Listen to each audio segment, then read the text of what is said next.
Sa murang edad, nakahanap sila ng paraan upang matulungan ang mga mas nakababata sa kanilang kapuspalad saan man sila mapadpad. Nung bata pa po ako, nagkakariton nga lang po ako. Sa Dasmariñas naman po yun.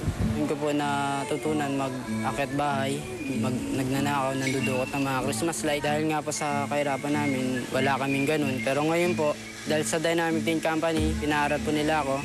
Tinuro po nila sa akin kung ano po yung mga dapat na ginagawa ko at ano po yung pagbabago na kaya ko pong gawin.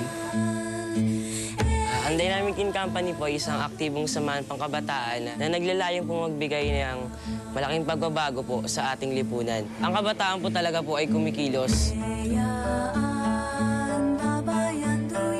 Ang pondo pong ginagamit namin para po sa mga proyektong yun ay nanggagaling po sa mga fundraising projects tulad po ng pagbebenta po ng dyaryo, pagbebenta po ng bote. Dito po namin napili na magturo dito sa sementeryo. Hindi po ako natatakot po magpunta po dito kahit po siya sementeryo. Kasi po, ang purpose naman po nung pagpunta po namin dito para po ma-reach po namin yung mga batang nandito po.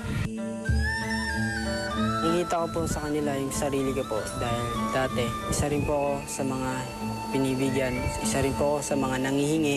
Ngayon po, mas masarap po yung pakaramdam dahil kung dati ako po yung tinutulungan. Ngayon po, mas masarap dahil ako po yung nakakatulong sa iba.